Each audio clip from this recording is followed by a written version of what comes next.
kami, kami siap untuk mendengar firman-Mu dan melakukannya. Di dalam nama Tuhan Yesus. Dan setiap kita yang percaya, sama-sama katakan, amin, amin. Silakan duduk. Selamat hari Minggu, Shalom. Apa kabar Bapak Ibu Saudara? Semuanya siap belajar firman Tuhan? Terima kasih Pastor Michael dan semua tim kepemimpinan yang mengundang saya ada di tempat ini. Hari ini saya mau sharing sebuah topik tentang generosity atau kemurahan hati. Kita mungkin berpikir, penting gak ya topik ini? Penting banget. Bapak Ibu, kalau kita berteman, lebih senang sama yang pelit atau sama yang murah hati? Ya kan? Nah, yang single katanya tambah siang, tambah sore, tambah muda ya? Bener gak sih? Tapi kalau dari depan bener loh, muda-muda. Kalau pengen cari calon suami, calon istri, pengen yang murah hati atau yang pelit? BTW nih, yang hadir hari ini, siapa yang merasa dirinya murah hati? Selain aku. Yang merasa dirinya pelit? Yang kadang murah hati, kadang pelit? Yang suka murah hati itu orang miskin atau orang kaya? Kalau kita tambah kaya tuh semakin murah hati gak sih? Belum tentu. Biasanya semakin kaya semakin apa? Masa?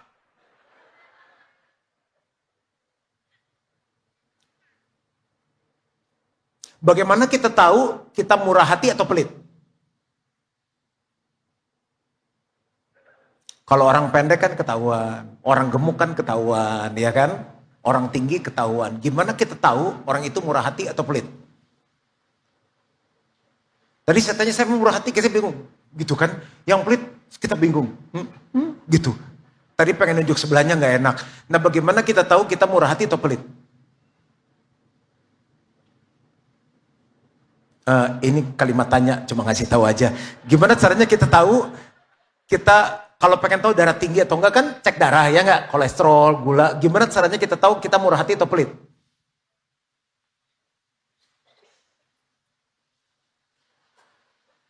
Coba kita lihat firman Tuhan ya. Siapa tahu setelah kita belajar firman Tuhan, oh ternyata saya murah hati.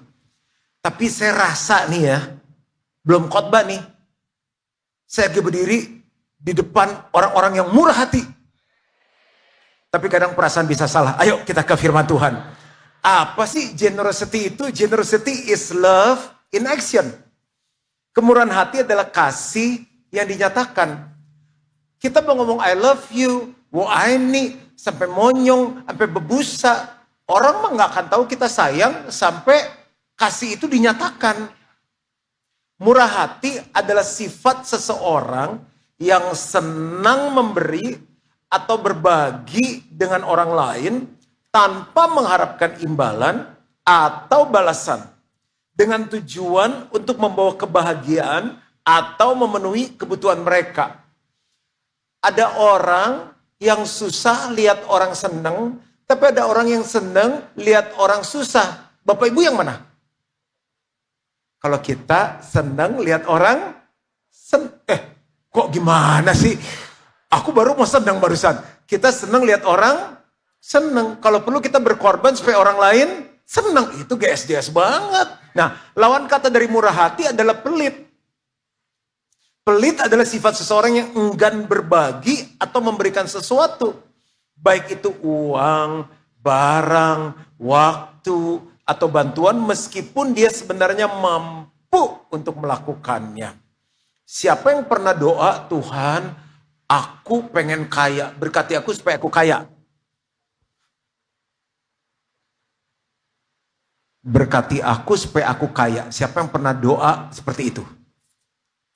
Atau pernah terpikir dalam hati, aku pengen kaya. Andai aku jadi orang kaya.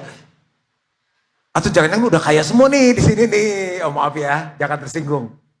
Gak pernah pengen kaya. Kaya dosa gak? Pengen gak? Kaya biar apa?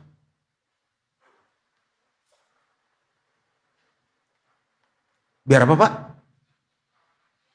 Gak bikin susah orang lain. Terus kaya itu di Surabaya punya uang berapa sih? Yang dibilang orang kaya?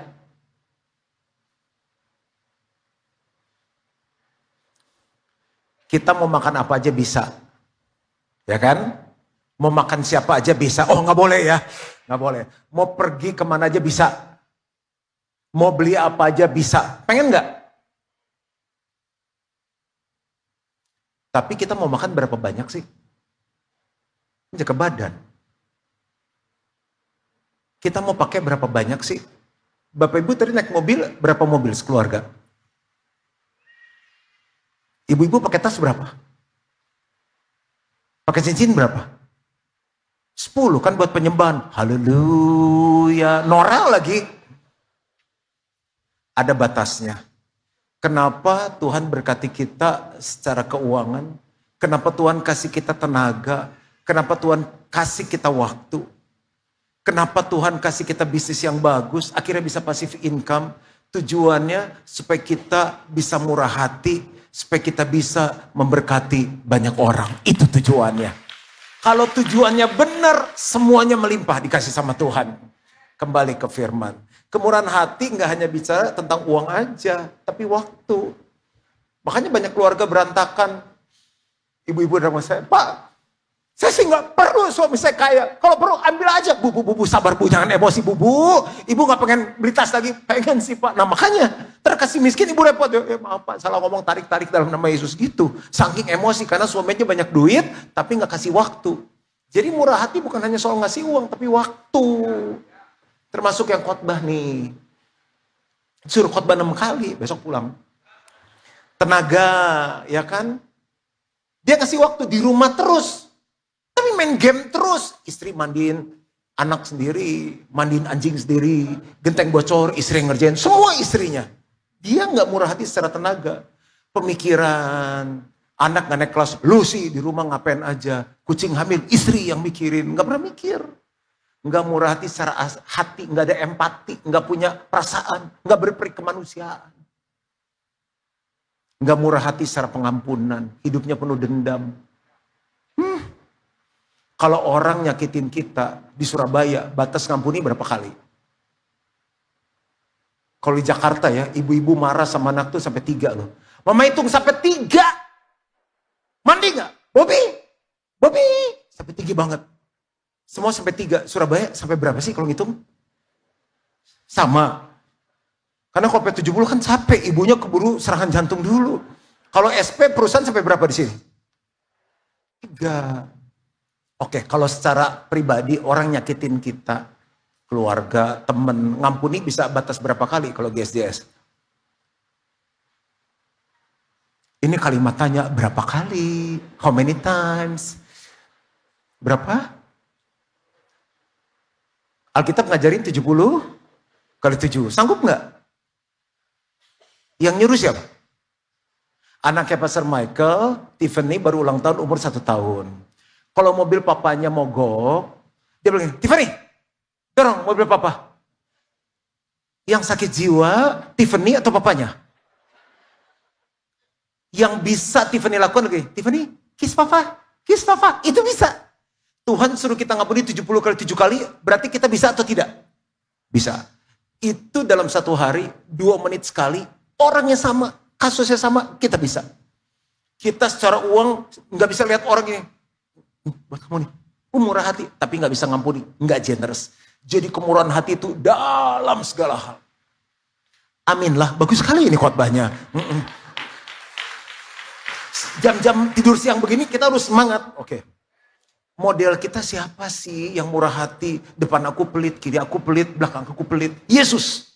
Yohanes 3:16, karena begitu besar kasih Allah akan dunia ini, sehingga ia telah mengaruniakan anak yang tunggal, satu-satunya yang terbaik. Kalau murah hati itu yang terbaik. Jangan kue-kue selai udah kadaluarsa, kirim-kirim Pastor Michael, kirim-kirim buat hamba Tuhan. Kasih gereja tuh sofa-sofa udah butut, sound system udah aja udah berbet. Jangan, kasih Tuhan yang terbaik. Sehingga ia telah mengatakan anak yang tunggal supaya setiap orang yang percaya kepadanya tidak binasa melainkan beroleh hidup yang kekal. Model-model kayak kita begini nih, model kayak saya bisa ada di gereja. Itu karena ada seorang yang murah hati, Bapa di surga. We can give without loving, but we can never love without giving. Kita bisa memberi, tapi udah gak ada sayang. Ya udahlah, suami habis gimana? Tiap bulan kan mesti transfer. Udah, lu pengen tas, beli deh. Heran, gak bisa lihat tas baru, beli. Gak bisa lihat. Suami gue gitu kan, gak bisa lihat gadget baru, beli. Gak bisa lihat elektronik baru, beli. Istri, ya udahlah, transfer. Tapi udah gak ada lagi sayang. Gimana sih rumah tangga kayak gitu? Masih ingat waktu kita jatuh cinta? Pernah jatuh cinta? Kasihan orang Surabaya nih. Jatuh cinta, fall in love, yang nyetrum-nyetrum begitu. Coba, royal kan kita. Kirim apa sama pacar kita? WhatsApp. Itu hati, emoji udah berapa kali itu? I love you sehari 7 kali. Apalagi? Coklat, bunga, Valentine, ajak makan, surprise. Gitu-gitu. Surprise. Pacar bilang, kan udah kemarin yang gak apa-apa. Surprise. Ini udah 7 tahun kawin, gak ada surprise lagi. Karena dulu dia sayang. Itu karena dia cinta. Bapak Ibu cinta gak sama Tuhan? Murah hati gak sama Tuhan? Masih sayang gak sama mertua? Begitu kita kawin kan panggil mertua papa mama. Dulu waktu pacaran, kirim martabak. Telurnya 7, sampai kolesterolnya naik. Sekarang udah 7 tahun, gak pernah ajak makan lagi. Gak pernah kirim kado lagi. Cinta. Kita bisa murah hati, dasarnya cuma satu. Cinta. Ada suami yang pelit ke istrinya, ada bos yang pelit ke anak buahnya. Yang penting pengeluaran sekecil-kecilnya, pemasukan sebesar-besarnya. Buat apa om? Tanggung jawab lu ke Tuhan. Aku berkati bisnismu, keuntungan banyak, karyawanmu melarat semuanya. Tanggung jawab sama Tuhan. Ada anak yang pelit ke orang tuanya. Mamanya pas gak ada duit, supermarket 300 ribu, ditagih lu. Ya ampun, lu ngabisin beras berapa karung waktu kecil. Udah kaki gedenya cepet, bentar 39, 40, 47 kakinya ganti sepatu terus. Udah bodohnya ampun, matematika ngeles, fisika les, kimia les. Jangan hitungan sama orang tua. Selama hidup, saya pernah satu season, papa mama saya punya uang. Mertua saya punya uang, pebisnis. Cuma satu, nggak ada yang temenin jalan. Saya bilang sama istri saya begini, Lus, these certain years kita berkorban. Udah tahu dong mantunya pendeta. Tabungan-tabungan kita sacrifice dulu mimpi-mimpi kita. Anterin mereka jalan, pengen kemana aja, sampai mereka nggak kuat jalan. Kalau bukan kita siapa lagi? Dulu kita yang dibawa jalan. Susu, gerombolan, apa itu yang gerobak, bawa anak tuh. Segala lah, apalah segala. Tanya pasar Michael tuh, bawa Tiffany kayak mau pindah rumah tuh. 3 lagi anaknya. Kita sekarang bawa 2 pasang. Saya bilang bener juga ya. Mau kemana Pak? Amerika bawa. Itu bukan karena saya banyak duit. Begitu saya bawa 4 orang tua ini ya. Begitu nyampe. Aduh, mama pengen kencing. Satu pengen kencing. Satu gak tahan lihat panci. Aduh Lus, mama kemana? Satu lapar. Satu harus ada nasi, bawa rice cooker, bawa abon, matang lu ke Amerika bawa rice cooker. Udah itu cerita udah indah. Yang penting cinta. Kenapa hari ini contohnya mertua? Tadi nggak ada loh kebaktian 1-2. Sampai di satu titik, Papa udah nggak mau jalan lagi. Udah cukup, udah tugas saya selesai. Love is giving, lust is getting. Jangan-jangan dulu kita kawin sama dia nafsu, bukan cinta. Love itu tuh pinginnya memberi terus. Siapa bilang love take and give? Siapa yang bikin definisi itu?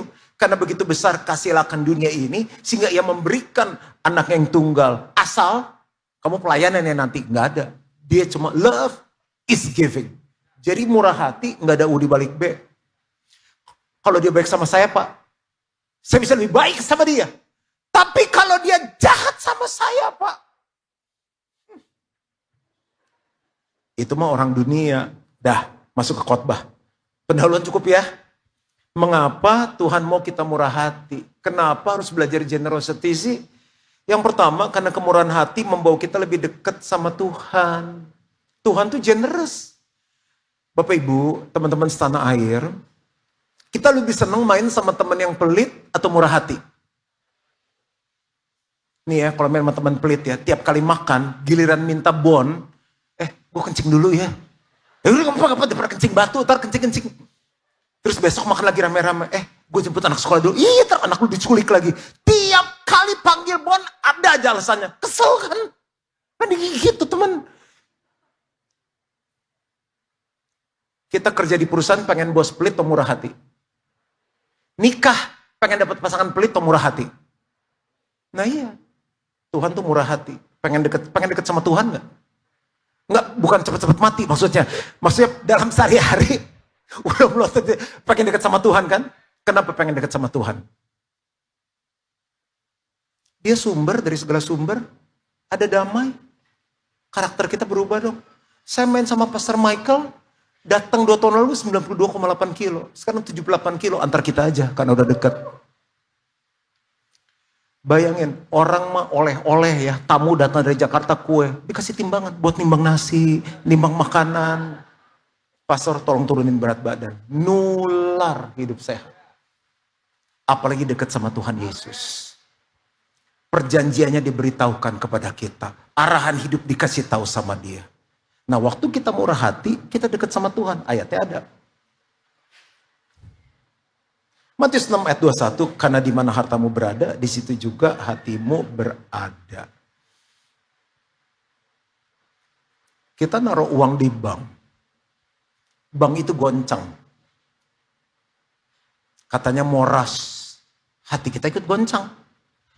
Naruh uang di kripto. Kripto naik turun. Tekanan darah kita naik turun. Kan orang yang di saham gitu, indeks kan naik turun. Emas lagi naik kan? Hati kita ikut naik, berbunga-bunga. Karena di mana hartamu berada, di situ hatimu berada. Ibu-ibu di sini suka tas nggak? Kebaktian ini. Bu, tas, bag, you know. Katanya ada tas yang mahal banget, bisa seharga rumah. Ibu-ibu di ini semua contoh saya di Jakarta loh. Ibu-ibu di Jakarta kalau foto, Bu, ayo Bu foto Bu. Hitungan ketiga ya, gaya bebas. Semua begini langsung tasnya. Kalau yang paling mahal gini. Mahal. Kalau yang tasnya murah. Tas itu mahal sekali, seharga rumah. Hujan besar, payung cuma ada satu. Yang dia payungin badannya atau tasnya. Loh, tadi katanya nggak hobi tas. Nggak ada yang angkat tangan. Kenapa? Tasnya mahal. Di mana hartamu berada, di situ hatimu berada. Pengen deket sama Tuhan, taruh hartanya di Tuhan. Gimana pastor cara taruh harta ke Tuhan? Murah hatilah terhadap Tuhan. Murah hatilah terhadap pekerjaan Tuhan. Gereja itu tubuh Kristus, tubuhnya Tuhan. Kalau tubuhnya Tuhan kita perhatikan, kepalanya disenangkan. Tuhan perlu duit kita? Enggak. Tuhan tuh kaya loh. Dia yang punya langit bumi beserta segala isinya. Salah satu anjing aja harganya 100 juta. Aku bukan ngatain anjing, bukan. Salah satu anjing aja 100 juta. Burung aja ada yang 100 juta. Pulau, pohon Kamboja yang sampai gede segitu ada yang 200 juta. Itu baru satu. Tuhan jual satu planet. Nggak akan bangkrut surga. Emang dia perlu duit kita? Tujuannya adalah supaya di mana hartamu berada, di situ hatimu berada. Makanya ada orang yang cinta banget sama rumah Tuhan. Kita nolong orang miskin, kita memiutangi Tuhan. Saat kita memberi makan orang lapar, kita sedang memberi makan Tuhan. Saat kita murah hati sama orang berkekurangan, kita lagi deket sama orang miskin itu, kita lagi deket sama Tuhan. Nggak usah orang miskin, saudara saja miskin. Nah, di Indonesia itu gitu. Bule, individualis, makanya nikah 20 orang, 30 orang. Indonesia, kalau perlu sembahnya, sesusnya, sesupirnya, 3.000. Kita nikah sama dia, sama ponakannya. Oh ini nih, soalnya ponakan mau masuk sekolah. Oh salah ini. Miskin. Kena kutuk. Mendingan gini, kalau kita mau nolong. Kalau enggak, jangan berdosa dengan mulut kita. Kita nolong orang susah, itu kesempatan kita latihan murah hati.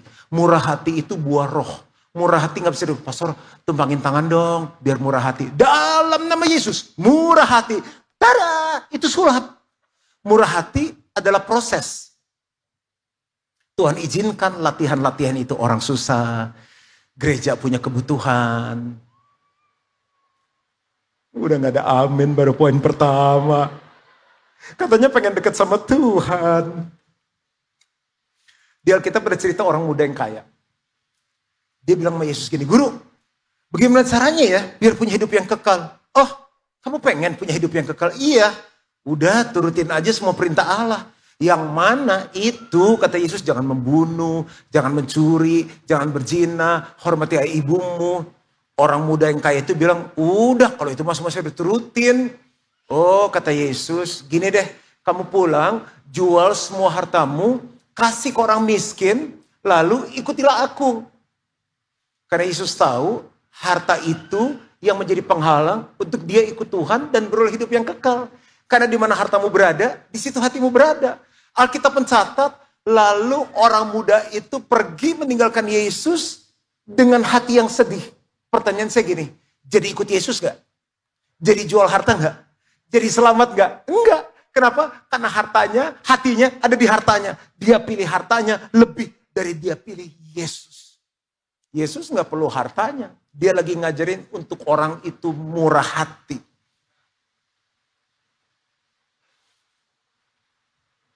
Yang kedua, kemurahan hati membuat kita serupa dengan Yesus. Semakin murah hati, semakin mirip Yesus. Pilihan cuma dua kok. Serupa Yesus atau serupa dunia. Serupa Yesus atau serupa setan. Jangan nanggung. Kalau mau serupa Yesus secara karakter, benar-benar mirip Yesus. Sabar, murah hati, baik, tanggung jawab. Kalau mau serupa setan, benar serupa setan. Jangan nanggung. "Mah, aku udah mirip setan. Dikit lagi, Pak." Benar, jangan nanggung. Karena sama neraka juga, kan pingin neraka sama tengah neraka, neraka juga. Nah, saat kita murah hati, kita mirip Yesus. Lukas 6 ayat 36. Yuk baca sama-sama. 2, 3. "Hendaklah kamu murah hati sama seperti Bapamu adalah murah hati." Siapa yang di sini anak dari Bapa di surga?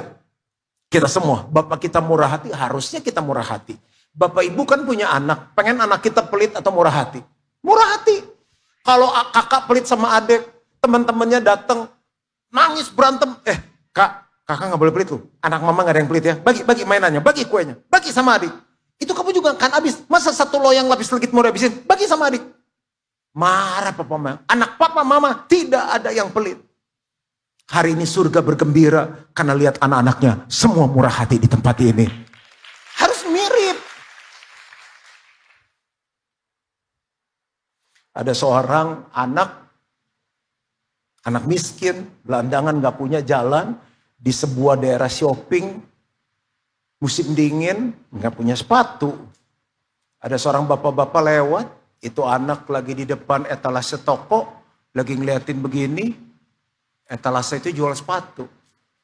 Bapak itu panggil anak itu, diajak masuk, didudukin di kursi, dia keluarin tisu basah, dilapin kakinya.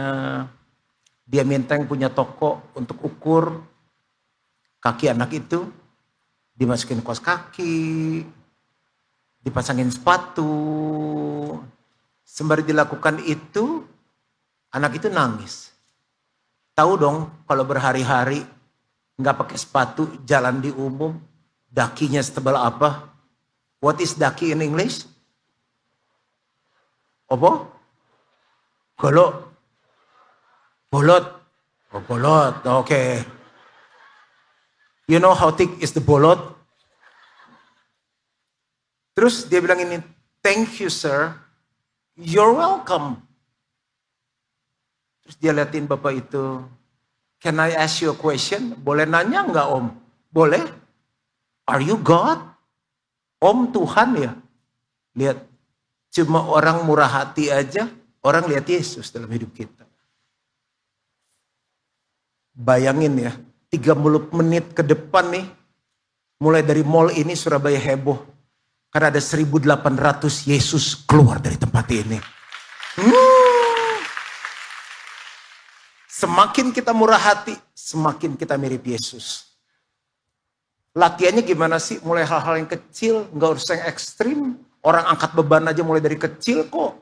Kalau nggak apa, matilah kita ketimpa beban itu. Contoh, orang yang markir-markir. Dulu kita kan sewa-sewa gedung tuh. Saya ajarin jemaat. Kamu kasih berkat. Orang udah terus Terus begini. Kasih Pak, siapin dari rumah. Jangan diuel-uel gitu kayak kebiasaan ngasih persembahan kan. Siapin 5.000, 10.000. Gede banget pastor. Loh, kalau dia kaya, dia nggak jadi tukang parkir, dia beli gedung parkir. Buat dia tersenyum. Kalau 1.000 mau berbiasa pasaran. Kita harus beda dengan dunia ini. Sama dia, Pak, nggak ada kembalian tuh Pak. Pak, senyumnya itu tuh. Nggak ada kembalian tuh Pak. Buat kamu, beneran Pak. Dia lihat Yesus tuh kalau ya. Gitu. Ke mall nih, yang jarang beliin istri, seret. Apa sih Pak? Mama pilih yang mau. Papa jangan bercanda. Enggak, Papa mana pernah bercanda. Mama pilih. Dalam rangka, enggak ada rangka-rangka apa-apa. Karena Papa sayang.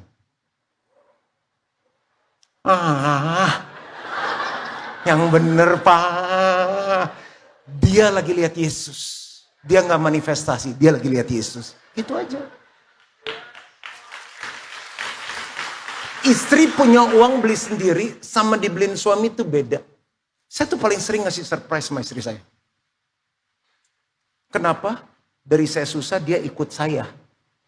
Saya tahu dia tulus cintanya sama saya. Cihuy! Jadi saya suka, kalau dia bilang, dia udah lihat, saya tahu dia tahu. Kalau dia ngomong, dia nggak tega sama suaminya. Saya kumpulin duit, saya beli. Pas pulang anak sekolah, saya udah taruh. Kalau saya travel kemana, saya taruh di belakang bantal. Malam dia mau tidur, saya buka. Kaget kan? Apa nih? Apa sih? Ya, itu dia lihat Yesus tuh. Udah deh indah malamnya. Oke, kembali ke sini. Kayak ke hotel nih, kan saya 6 bulan tuh gak ada di Jakarta, terus Surabaya, 2 malam ke Bandung. Itu ada yang benerin ranjang kan, namanya housekeeping ya. Saya kalau ada anak, saya ajarin. Saya selalu siapin uang kalau pergi. Jadi saya ambil kertas, saya tulis, Dear housekeeper, thank you for your service with love. Atau God bless you. Saya kasih hati, kasih senyum. Saya kasih uang. Jumlah yang baik. Tiap hari kan ganti orang, saya kasih. Bagaimana saya tahu mereka lihat Yesus? Pulang malam nih, udah ada bebek. Dari handuk, nanti ada coklat. Saya tahu mereka seneng. Kalau mereka punya duit, mereka nggak jadi housekeeper, mereka bangun hotel. Anak saya, Dad, belum ngasih duit lu, Dad, belum ngasih duit lu. Sekarang dia nulis. Ini kan saya suka dijemput-jemput supir gereja nih. Kayak GSJ saya udah siapin. Nanti saya minta amplop hotel, besok mau pulang nih. Saya ambil amplop, saya tulis surat. Dear Pak Supir, terima kasih untuk pelayanannya, Juan Mogi. Saya taruh uang yang bagus di dalamnya. Saya diberkati dijemput, saya berkati dia. Izinkan dia lihat Yesus dalam hidup kita. Kalau nggak amin, contohnya saya tambah terus ya. Nah jadi saya ngajarin sama anak saya. Kita bingung, anak kita bawain makanan, kenapa uang jajannya habis terus? Kamu jajan apa sih Ica di sekolah? Ica nggak jajan, Mami. Loh, terus uang jajannya kemana? Teman-teman Ica kasihan pada nggak jajan, jadi Ica jajanin semuanya. Kenapa Ica? Kan mereka punya orang tua. Kan jadi Mami ngajarin suruh murah hati, mateng. Dia bilang mau beli bakmi di food court. Harganya berapa? 30.000. Udah dia pergi sama sepupunya, dikasih 100.000 sama istri saya. Selesai beli bakmi ditanya kembaliannya mana? Habis Mami, kita pikir anak kita ditipu kan, dikerjain anak kecil. Tadi kasih kembalian, iya. Kembaliannya berapa? 40.000 Mami. Kembaliannya mana? Ica kasih. Kenapa dikasih? Yang jaga udah opa oma, udah tua. Kasihan, angkut-angkut air, potong-potong sayur. Ica gak tega. Dedi Mami ngajarin murah hati. Dia dikasih sama opa-opa itu. Baminya berapa Cak? 30.000. Kamu kasih berkatnya berapa? 40.000. Berkatnya lebih besar dari harga baminya. Iya Mami, kasihan opa omanya. Kan papi Mami ngajarin murah hati. Oke, lebih baik murah hati daripada pelit. Amin. Saya punya staff. Kita mulai dari gereja ini nggak punya uang, tapi mulai dari visi harus murah hati. Saya bilang gereja mau maju. Gereja pengen dapat, bener dong Bapak Ibu kan pengen ke gereja pelayanannya bagus dong. Kalau yang khotbahnya Oon, ngapain gue dengerin orang Oon khotbah? Oon tuh goblok. Terus sekolah minggu, Kita kan pengen sekolah anak yang bagus dong sekolahnya kan. Cariin gue guru les yang gimana, goblok-goblok. Kan enggak. Kita ngelesin supaya anak kita pinter. Nah ke sekolah minggu, yang ngajarin kagak jelas. Tanya, tadi sekolah minggu belajar pakai SDS. Kagak ngerti mami gurunya ngomong apa. Kenapa? Karena dibayarnya murah. Lah, pengen bagus ya hire yang bagus, sekolah yang bagus. Ya gajinya gak berani bagus, ngapain kerja di gereja, masa depan suram. Harus berani bayar lebih dari mereka kerja di luar. Jadi saya pikir ya, kita diberkati jemaat, jalan-jalan ke Singapura. Mereka gimana mau ke Singapura? Pertama nggak ada duit, ya ajak dulu lah ke taman safari. Nengok saudara-saudara, monyet, King Kong. Duit Singapura, Singapura hotel mahal dong. Ada orang Medan tuh sewain apartemen di Lucky Plaza. Satu apartemen, kita bagi dua. Dia bilang, bawa aja sebanyak mungkin orang, 24 orang. Cowok-cowok ngegelar, cewek-cewek ngegelar, 2 WC. Lu bayangin tuh antri kalau pengen tuh. Yang penting Singapura. Kita pernah ke Hong Kong 1 malam 2 hari, bayangin. Habis itu pesawatnya bangkrut, kalau nggak salah Adam Air atau apa tuh. Bangkrut setelah kita pakai itu. Dia bikin paket, yang penting udah ke Hong Kong. Kemarin mereka belum pernah lihat salju. Kita pergi lihat salju tuh, coba lihat. Baru kemarin Januari. Ini antara kita aja ya. Tuh. Tepuk tangannya kok kayak gak happy gitu ya. Salju loh. Anak-anaknya cerita salju. Gurunya nggak nangkep. Wow, salju ya. Dia nggak bisa cerita kebaikan Tuhan. Kerjanya berat. Mau cerita Yesus, dia aja nggak pernah lihat Yesus. Yang ketiga. Sampai sini apakah kita belajar sesuatu? Kemurahan hati adalah penyembuh dari hidup materialistis. Kita kalau nggak jaga, tambah kaya, tambah makmur, tambah pelit. Termasuk yang khotbah. Saya harus jaga hidup saya. Apa sih materialistis? Maunya ngambil, maunya nahan, maunya menerima. Dulu kalau punya motor aja, udah dapat motor. Kalau punya mobil aja, udah punya mobil 1.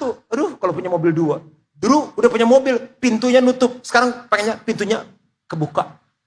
Otomatis. Ntar pengen kebuka ke atas. Ntar pengen nggak ada pintu sama sekali. Manusia gak pernah puas. Dulu kalau pengen naik pesawat, makanya dia sampai pengen punya private jet. Manusia nggak pernah puas dan bisa menjurus materialistis. Cara terbaik adalah dengan memberi. Makanya ada orang panci dari tahun 70 hadiah kawin masih disimpan. Daster udah bolong 3 sampai belumut licin masih disimpan. Berikan. Nggak ada yang mau juga sih. 1 Timotius 6 ayat 17-19. Peringatkanlah kepada orang-orang kaya di dunia ini. Berapa banyak orang kaya di tempat ini selain saya? Kita orang kaya loh, anak dari Bapa di surga. Terima kasih. Peringatkanlah kepada orang-orang kaya di dunia ini agar mereka jangan tinggi hati dan jangan berharap pada sesuatu yang tak tentu seperti kekayaan. Melainkan pada Allah yang dalam kekayaannya memberikan kepada kita segala sesuatu untuk dinikmati. Peringatkanlah agar mereka itu berbuat baik, menjadi kaya dalam kebajikan, suka memberi dan membagi. Dan dengan demikian mengumpulkan suatu harta sebagai dasar yang baik bagi dirinya di waktu yang akan datang untuk mencapai hidup yang sebenarnya. Makanya setiap tahun kita lakukan generous seed di gereja kita. 12 tahun yang lalu Tuhan taruh pesan di hati saya. Ajarin jemaat dimulai dari kamu memberikan sebuah benih yang extraordinary. Kalau kita nggak pernah, ya udah ngasih Tuhan kayak ngasih tip. Tahu nggak tip ala kadarnya? Udahlah makan 10.000, satpam 5.000, ngasih paril 5.000. Bawa persembahan itu disiapin dari rumah. Tiap tahun saya planning. Terus gaji kita naik atau tidak, persembahan kita harus naik. Parkir aja naik kok. Kadang-kadang kita makan di restoran lebih berani dari ngasih persembahan. Beli baju lebih berani dari ngasih persembahan. Saya bilang sama istri saya, kalau kita berani makan, nonton premier, nonton konser, kita ke Tuhan yang ngasih hidup kita, yang jaga hidup kita, yang kasih nafas, kita harus beri yang terbaik untuk Tuhan. Itu mematahkan materialistis dalam hidup kita. Nah, itu kita kasih generous seed. Lalu kita juga nolongin orang-orang gak mampu. Selain saya pribadi, menyekolahkan anak, menolong yayasan, itu proyek kami suami istri. Tapi juga sebagai gereja, di tengah kita membangun, saat kita lagi gak punya apa-apa, masih nyewa, diusir kiri kanan, kita sudah nolongin banyak gereja sampai saat ini. Ada sebuah video yang mungkin kita bisa lihat sama-sama.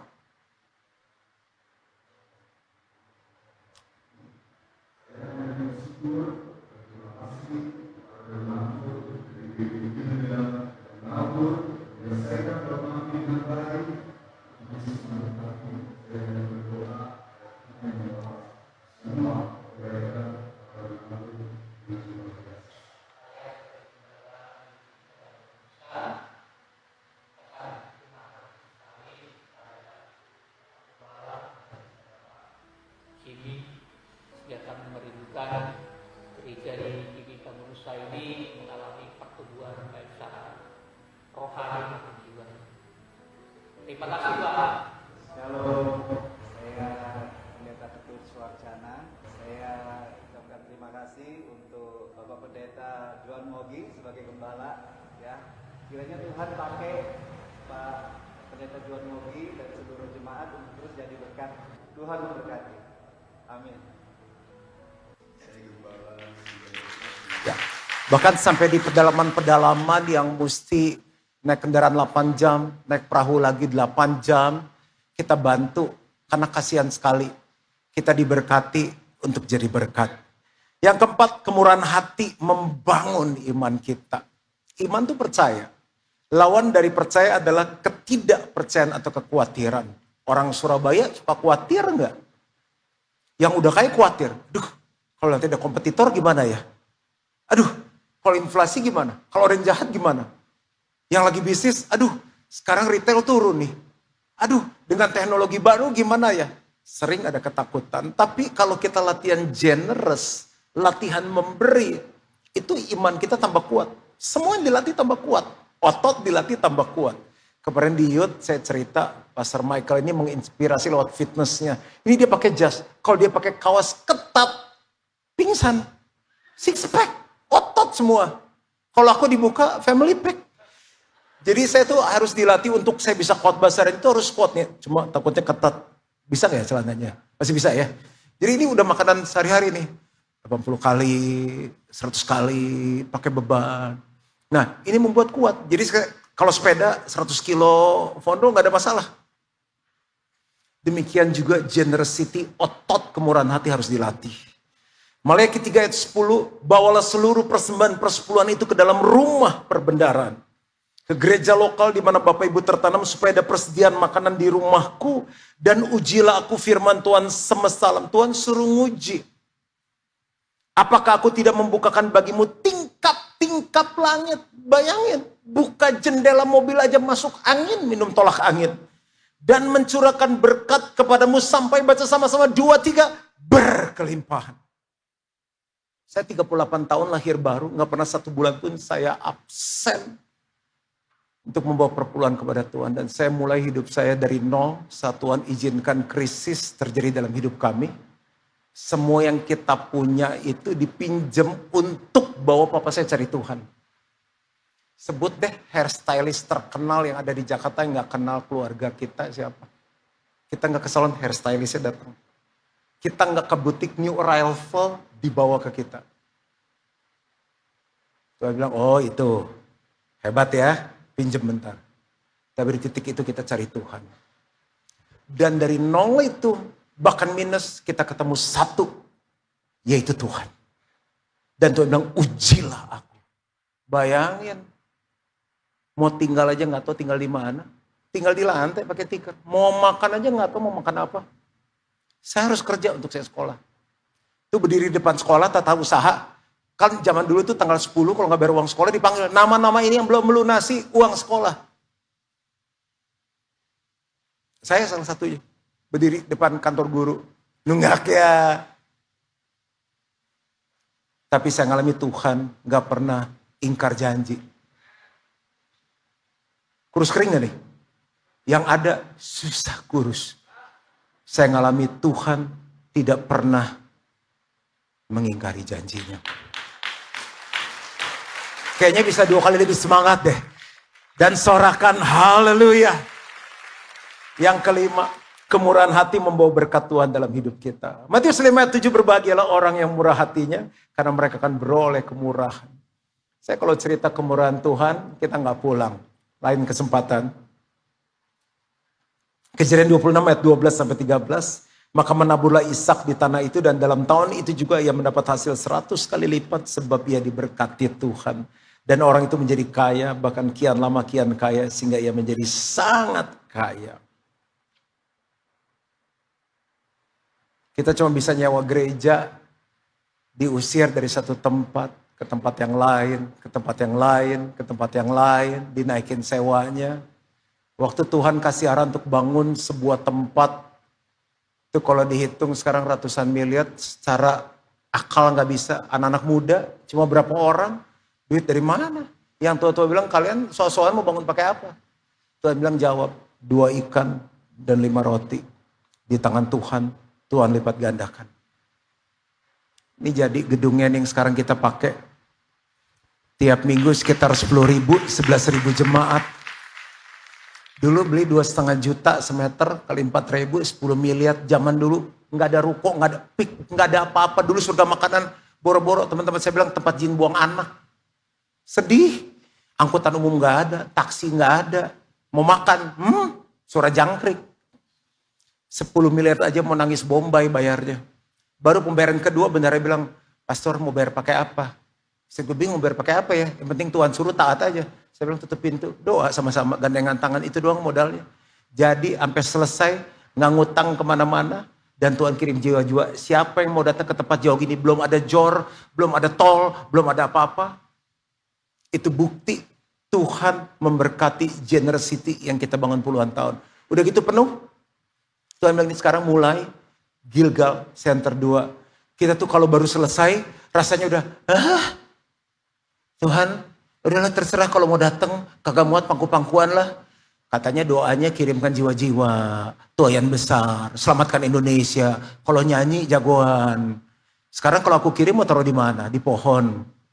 Udah, ini 4 kali lipat nih Gilgal Center 2. Bapak Ibu tepuk tangan, begitu tanda tangan COVID. Surabaya COVID nggak? Jakarta COVID 3 tahun tutup tuh gereja. Bayarnya nggak bisa pakai daun, duit. Bengek, gak bisa tidur tiap malam. Yang nelfon saya cuma 1 orang. Keadaan gimana? Apa yang bisa dibantu? Mau ngomong gimana? Siapa yang mau bantu 150 miliar ngelusain tanah? Ngomongnya juga bisa. Pria macam apa ngomong 150 miliar? Gak bisa keluar dari mulut. Orang lagi susah semua. Tapi bisa lunas. Nah coba lihat gambar berikut. Ini 2 bulan lagi ya, 12,5, 17 Mei kita akan topping off sampai di atas. Ini 4 kali lipat luasnya. Kayak mimpi ya, bagaimana Tuhan berkati kita. Kalau ditanya udah bingung, duitnya dari mana, gue udah bingung. Sebenarnya gak bingung sih, dari Tuhan. Yang keenam, kemurahan hati meningkatkan kebahagiaan dalam hidup kita. Siapa yang pengen hidupnya happy? Tuhan kasih caranya. Kisah Rasul 20 ayat 35, dalam segala sesuatu telah kuberikan contoh kepada kamu. Bahwa dengan bekerja demikian kita harus membantu orang-orang yang lemah. Dan harus mengingat perkataan Tuhan Yesus. Sebab ia sendiri telah mengatakan, baca sama-sama yuk. 2, 3, adalah lebih berbahagia memberi daripada menerima. Saya hidup ini 38 tahun. Kalau saya nggak happy, saya nggak akan memberi. Ini kan saya tinggalin jemaat. Kalau mau jujur, saya seorang gembala. Saya bisa main di gereja sendiri. Saya datang because Pastor Michael is my friend. Saya bukan pendeta keliling yang mau khotbah di mana-mana. Mending saya di gereja sendiri. Saya kalau khotbah, selesai khotbah, saya ke lounge. Saya serve coffee, serve tea, doain jemaat. Saya ke kebaktian, tiap kebaktian saya main sama anak-anak.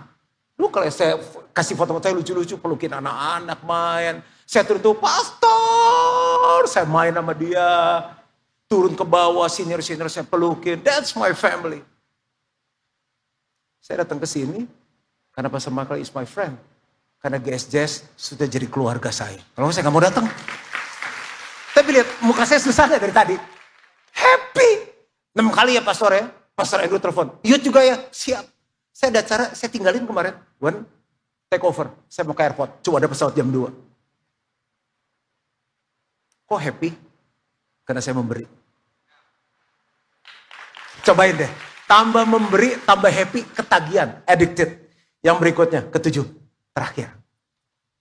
Kemurahan hati memperluas pengaruh kita. Ada orang yang memperluas pengaruh dengan cara macam-macam. Yuk, kita sebarin isu. Produk dia kan ada defeknya, palsu. Oh, coba gimana caranya ya? Kita bikin dia, kita sebarin gosip yuk. Atau kita gimanain? Enggak usah. Dengan murah hati, influence kita bertambah. Guys nih, ini udah 6 kali kebaktian ya. Siap-siap deh. Ini baru permulaan. Mana ada gembala seusia Pastor Michael, jemaatnya kayak begini. Saya seumur Pastor Michael, gak tahu lagi ngapain. Gilgal segini kan aku umurnya 52 tahun ini. Kelihatan gak 52? Enggak ya, 54. Oke, kembali ke firman. Kemurahan hati memperluas pengaruh kita. Orang yang murah hati temannya banyak. Mana ada orang pelit temannya banyak? Nggak ada. Amsal 11 ayat 24. Ada yang menyebar harta, tapi bertambah kaya. Aneh kan? Ada yang menghemat secara luar biasa, namun selalu berkekurangan. Dia kaya, pelitnya minta ampun. Rasa apa nggak puas? Nggak pernah cukup. Proverbs 11 verse 24 in English. It is very good translation. The word of the generous gets larger and larger. The word of the stingy gets smaller and smaller. Dunia orang yang murah hati, tambah besar, tambah luas, tambah luas. Semuanya ya, sama-sama. Tambah luas, tambah luas, tambah luas. Pastor John tambahnya di mana-mana. GB Gilgal tambahnya di mana-mana. Kenapa? Cuma belajar murah hati aja. Saya tutup dengan contoh ini. Kita bikin survei tiap tahun, jadi kita tahu demografik jemaat gimana. 87% tuh anak muda. Bayangin coba bisa bangun yang kayak begitu. Asalnya dari mana? Anak-anak muda yang mau mati. Mulai dari beberapa orang, mau bikin retret gak ada duit. Orang dari orang kaya, mobilnya banyak gak punya apa-apa, jalan kaki. Sekali punya duit naik beca, naik bertiga sama Enci sama adik saya. Udah nawar lagi. Becanya turun jembatan kebalik, velgnya kebelah dua, luka-luka kita bertiga. Bang, kenapa sih nyetir gini? Yang naiknya gede-gede pak katanya. Akhirnya dapat motor berkat dari Tuhan. Ada orang tergerak kasih motor. Ada pekerjaan Tuhan kita jual motornya. Baru dapat jual. Gak cukup. Semua tabungan kasih. Gilgal Center 1, semua tabungan hari depan, mas kawin semua. Istri saya kan bukan dari orang susah, keluarga pengusaha. Udah gak punya apa-apa. Sampai mobil kita udah semua kita kasih. Hari-hari naik kendaraan umum tuh Gilgal awal tuh. Tapi Tuhan luar biasa kerja. Sekarang bukan hanya anak-anak muda pada datang. Tapi kita bisa memberkati banyak gereja. Lewat 7 kali Next Gen Conference ada 8.552 peserta. Itu leaders, pelayan Tuhan. Ada 169 gereja, 41 kota, 7 negara, bahkan 2026 di tempat yang baru kita mau bikin International Next Gen Conference. Kita lihat sebentar videonya. Nanti setelah video saya undang teman-teman pemain musik.